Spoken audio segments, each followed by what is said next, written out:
I know you're sick of paying high taxes, but did you know you can actually buy your dream car and pay less tax?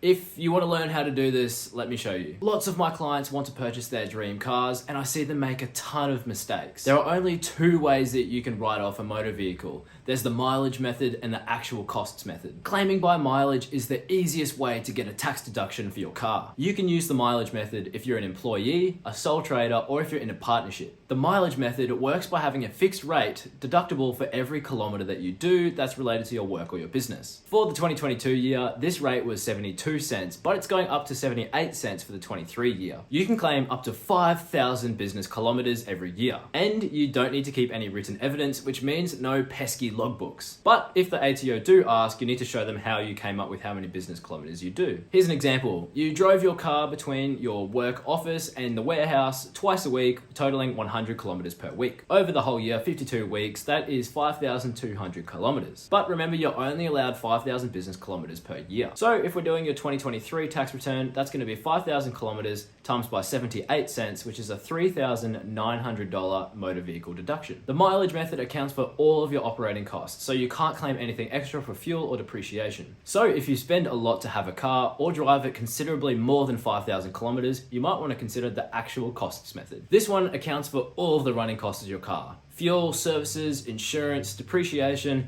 interest payments, lease payments, all of the above. This method can also be used by employees, sole traders, or partnerships. But if your motor vehicle is held by a company or a trust, you have to use this method. One of the biggest deductions you get with the actual cost method is depreciation, but there's a small caveat that you need to be aware of. The ATO has imposed a car cost limit, which caps the amount of depreciation that you can claim on your car. The limit for the 2022 tax year was $60,733, and it's gone up to $64,741 for the 2023 year. If you run a business, you can claim all of the depreciation in the year that you buy it under the temporary full expensing rules, which basically means you get to write it off immediately. However, if you're an employee, you'll have to claim the depreciation over 8 years per the standard rate. Something really important to remember with the actual cost method is that you can only claim the percentage that you actually use for business or work. So if you use a vehicle for both business and private purposes, you'll have to keep a 12-week logbook. So for 12 weeks, you'll have to record every single journey that car does.